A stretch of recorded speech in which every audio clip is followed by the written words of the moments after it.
பேரறிஞர் அண்ணா நினைவு நாளை ஒட்டி சென்னையில் முதலமைச்சர் மு க ஸ்டாலின் தலைமையில் அமைதி பேரணி நடைபெறுகிறது. அந்த காட்சிகளை நேரலையில் பார்க்கலாம்.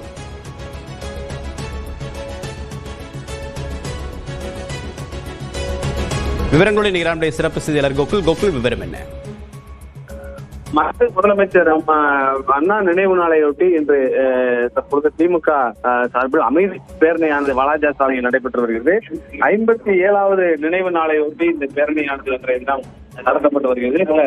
முதலமைச்சர் மு க ஸ்டாலின் தற்பொழுது அந்த அமைதி பேரணியில் கலந்து கொண்டு ஊர்வலத்தில் நடந்து வந்து கொண்டிருக்கிறார்.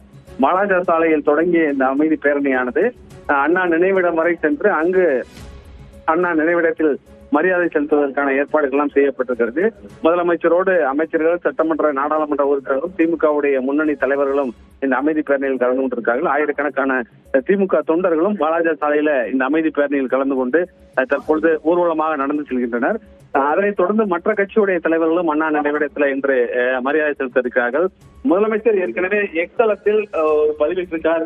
குறிப்பாக பேரறிஞர் அண்ணா தமிழர்களின் மனசாட்சி என்றும், நினைவு நாளில் மட்டுமல்ல ஒவ்வொரு நாளும் அண்ணனை நினைக்கும் நாள் தான் எங்களுக்கு நினைவு அவரை நினைத்துக் கொண்டிருப்பதாகவும், அண்ணா சாலை, அண்ணா சிலைகள், அண்ணா மேம்பாலம், அண்ணா நூலகம், அண்ணா பேருந்து நிலையங்கள் என அண்ணா பெயர் சூட்டிய தமிழ்நாட்டின் ஒவ்வொரு பகுதியிலும் அவரே நிறைந்திருக்கும்படி செய்தது திமுக அரசு என்றும், மொழி திணிப்பு, பண்பாட்டு திணிப்பு, நிதி நெருக்கடி என்றெல்லாம் வஞ்சகங்களை செய்து கொண்டு துரோகிகளை எல்லாம் துணைக்கு அழைத்துக் கொண்டு வந்தாலும் பாஜக அரசின் ஆணவத்துக்கும் ஆதிக்கத்துக்கும் அண்ணாவின் தமிழ்நாட்டில் கெட் அவுட் தான் என்றும், ஆண்டுகள் எத்தனை ஆனாலும் தமிழ்நாட்டை அண்ணா தான் ஆள்கிறார் என்று முதலமைச்சர் மு க ஸ்டாலின் தற்பொழுது அந்த பேரணிக்கு வருவதற்கு முன்பு தன்னுடைய எக்ஸலத்தில் பதிவிட்டிருக்கார். அதே போல திமுக தொண்டர்களுக்கு அண்ணா நினைவு நாளில் நேற்றைய தினம் ஒரு விரிவான மடலையும் முதலமைச்சர் எழுதியிருந்தார்.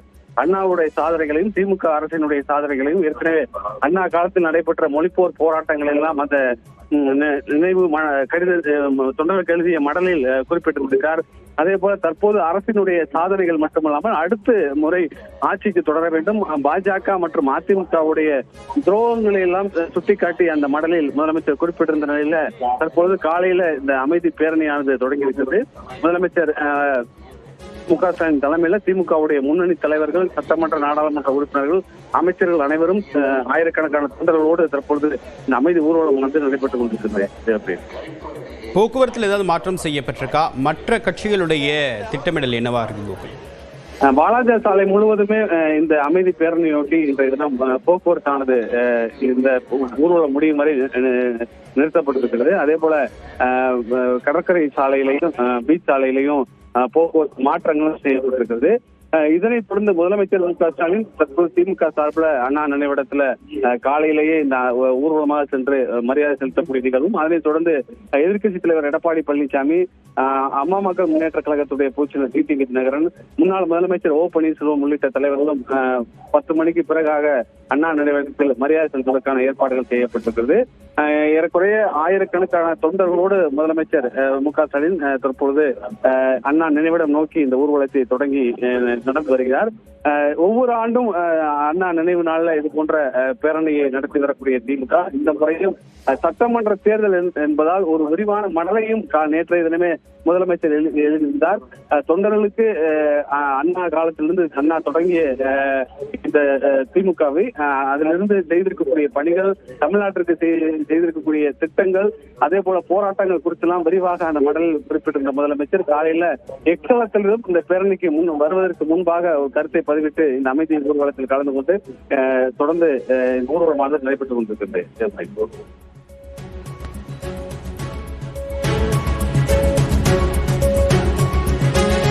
திமுகவுடைய அடுத்த திட்டமிடல் தேர்தலுக்கு ஒரு பக்கம் தயாராயிட்டு இருக்காங்க. இந்த நிலையில இன்னைக்கு திமுக தலைவருடைய நிகழ்ச்சி நிரல் என்னவா இருக்கு கோகுல்?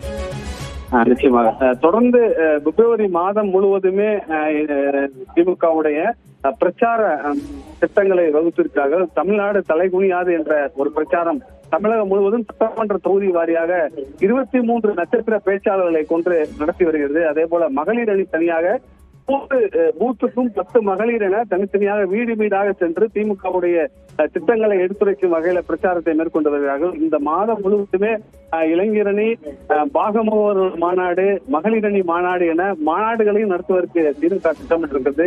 சட்டமன்ற தேர்தலுக்கு தயாரான வகையில் திமுக தன்னை தயார்படுத்திக் கொள்ளும் வகையில தன்னுடைய தொண்டர்களையும் மக்களையும் ஒரு சந்தித்து அது அனைத்துமே வாக்குகளாக மாற்றக்கூடிய முயற்சியில இந்த மாதம் முழுவதும் திமுக அந்த பிரச்சார திட்டத்தையும் ஒரு திண்ணை பிரச்சார வடிவில் பிரச்சாரத்தை எடுத்து செல்ல வேண்டும் என்ற அடிப்படையில் முதலமைச்சர் உடைய அறிவுறுத்தலின் படியில இந்த திட்டமானது வகுக்கப்பட்டிருக்கிறது. இன்றைய தினம் இந்த அண்ணா நினைவு நாள்ல கோயில்கள்ல சமபந்தி நிகழ்வுக்கும் அரசு சார்பில் ஏற்பாடு செய்யப்பட்டிருக்கிறது. துணை முதலமைச்சர் உதயநிதி ஸ்டாலின் திருவல்லிக்கேணி பார்த்தசாரதி கோயில் நடைபெறக்கூடிய சமபந்தி நிகழ்வுல கலந்து கொண்டிருக்கிறார். அதே போல அமைச்சர் பெருமக்களும் தொடர்ந்து சென்னையில் இருக்கக்கூடிய பிற மற்ற கோயில்களில் நடைபெறக்கூடிய சமபந்தி நிகழ்வுகளும் கலந்து கொள்ள இருக்கிறார்கள். அதே போல அரசு சார்பில் ஒவ்வொரு கோயில்களையும் இது போன்ற சமபந்தி நிகழ்வுகள் ஏற்பாடுகள் செய்யப்பட்டிருக்கிறது. அடுத்த கட்டமாக ஏற்கனவே நம்ம ஒரு பிரத்யேகமாக ஒரு செய்தி வெளியிட்டிருந்தோம். அண்ணா நினைவு நாளுக்கு பிறகு தொகுதி பங்கீட்டு குழுவை திமுக அறிவிக்கும் என்ற ஒரு தகவலை அறிவித்திருந்தோம். இன்னும் ஓரிரு நாட்கள் இன்றைய தினம் கூட அதற்கான எதிர்பார்ப்போடு காத்திருக்கிறோம். தொகுதி பங்கீட்டு குழுவை திமுக விரைவில் அறிவித்து ஒவ்வொரு கூட்டணி கட்சியையும் தொடர்ந்து சந்தித்து அந்த தொகுதி பங்கீட்டு குழு பேச்சுவார்த்தை நடத்தி எத்தனை தொகுதிகள் திமுக கூட்டணியில் என்பதை கூட்டணி கட்சிகள் உறுதி செய்வதும் எந்தெந்த தொகுதிகள் என்பதை அந்த பேச்சுவார்த்தை தொடங்குவதற்கான திட்டமும் திமுகவிடம் இருக்கிறது. இன்றோ நாளையோ தொகுதி பங்கீட்டு குழுவை திமுக தலைமை அறிவிக்கும் என்ற ஒரு எதிர்பார்ப்பு இருக்கிறது. இந்த அண்ணா நினைவு நாள் பேரணியில இது போன்ற ஒரு உறுதிமொழியும் வரும் சட்டமன்றத்தில் திமுகவுடைய ஆட்சி தொடர வேண்டும் என்ற உறுதிமொழியையும் முதலமைச்சர் மு க ஸ்டாலின் வாசிக்க தொண்டர்கள் ஏற்றுக்கொள்வார்கள் என்ற ஒரு தகவலும் சொல்லப்படுகிறது. தற்போது இந்த பேரணி எங்க போயிட்டு இருக்கு? இன்னும் எவ்வளவு நேரம் ஆகும் இந்த நினைவிடத்தை சென்றடைவதற்கு? கோகுல், வாலாஜா சாலையில் அண்ணா சிலை அருகே தொடங்கிய இந்த அமைதி பேரணி தற்பொழுது அங்கிருந்து சாலையிலிருந்து கலைவாண அரங்கம் இருக்கக்கூடிய இடத்திற்கு தற்பொழுது வந்திருக்கிறது. இன்னும் ஏறக்குறைய ஒரு 15 நிமிடத்தில் அண்ணா நினைவிடம் இருக்கக்கூடிய இடத்திற்கு இந்த பேரணி சென்றடையும் என்று எதிர்பார்க்கப்படுகிறது. அங்கு அண்ணா நினைவிடத்துல முதலமைச்சர் மு க ஸ்டாலின் அண்ணா நினைவிடத்தில் அவருக்கு மரியாதை செலுத்துவதற்கான ஏற்பாடுகள் எல்லாம் செய்யப்பட்டிருக்கிறது. முதலமைச்சரோடு மூத்த அமைச்சர்களும் சட்டமன்ற நாடாளுமன்ற உறுப்பினர்களும் ஏராளமான திமுகவுடைய அணி நிர்வாகிகள், இளைஞரணி, மாணவர் அணி, தொண்டர் அணி, அதே போல தோமுசாவை சேர்ந்த நிர்வாகிகள், மகளிர் அணியை சேர்ந்த நிர்வாகிகள் உள்ள பலரும் இந்த அமைதி ஊர்வலத்தில் முதலமைச்சரோடு ஆயிரக்கணக்கான தொண்டர்களும் நிர்வாகிகளும் நடந்து வருகிறார்கள். முதலமைச்சருடைய பேரணி தற்போது கலைவாண அரங்கத்தை வந்தடைந்திருக்கிறது. கலைவாண அரங்கத்தில் இருந்து இந்த ஏறக்குறைய ஒரு 15-20 நிமிடத்தில் அண்ணா நினைவிடத்துக்கு அருகே செல்வார்கள் என எதிர்பார்க்கப்படுகிறது. அதன் பின்னர் நினைவிடத்தில் இது போன்ற ஒரு உறுதிமொழியை எடுப்பதற்கான திட்டம் இருக்கிறது. ஏற்கனவே நேற்றே அந்த மடலில் ஒரு விரிவான தொண்டர்களுக்கான மடல்ல முதலமைச்சர் எழுதியிருந்த நிலையில தற்பொழுது இந்த பேரணியானது நடைபெற்று வருகிறது. சட்டமன்ற தேர்தல் நடைபெறக்கூடிய இந்த நிலையில ஒரு சபதமாகவே மீண்டும் திமுகவுடைய ஆட்சி தொடர வேண்டும் என்ற அடிப்படையில் ஒரு உறுதிமொழியை ஏற்பார்கள் என்ற ஒரு எதிர்பார்ப்போடு திமுகவுடைய தொண்டர்களும் இந்த அண்ணா நினைவு நாள் பேரணியில கலந்து கொண்டிருக்கிறார்கள். அதிமுகவுடைய அண்ணா பேரணிக்கு, அண்ணாவுடைய நினைவு நாளை ஒட்டி அதிமுகவுடைய வழக்கமான செயல்பாடு எப்படி இருக்கும்? தாவேகா அண்ணாவுடைய கொள்கைகளை தொடர்ந்து பேசுறாங்க, அவர்களுடைய அணுகுமுறை எப்படி இருக்கிறது?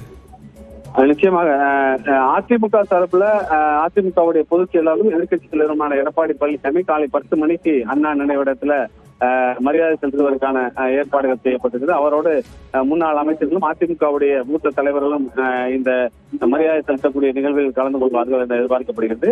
அதே போல அங்கும் அதிமுகவும் மீண்டும் அதிமுக ஆட்சியில் அமர்வதற்கான ஒரு உறுதிமொழியை அண்ணா நினைவிடத்தில் ஏற்பார்கள் என்ற ஒரு தகவலும், அதே போல முன்னாள் முதலமைச்சர் ஓ பன்னீர்செல்வம் தனியாக மரியாதை செலுத்துவார். அதன் பின்னர் அமமுகவுடைய பொதுச்செயலர் டிடிவி தினகரன் ஏற்கனவே தேசிய ஜனநாயக கூட்டணியில் இணைந்திருக்கக்கூடிய நிலையில அவரும் மரியாதை செலுத்தக்கூடிய நிகழ்வு நடைபெற இருக்கிறது. தமிழக வெற்றி கழகத்தின் சார்பில் விஜய் அவருடைய கட்சி அலுவலகத்துல அண்ணாவுடைய படத்திற்கு மலர் தூவி மரியாதை செலுத்துவதற்கான ஏற்பாடுகள் செய்யப்பட்டிருப்பதாக தகவல் சொல்லப்படுகிறது.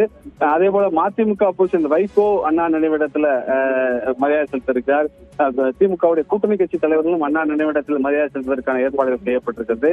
முதலமைச்சரோடு மூத்த அமைச்சர் கே என் நேரு, திமுகவுடைய துணை பொதுச் செயலாளர் ஆ ராசா, அதே போல அமைச்சர்கள்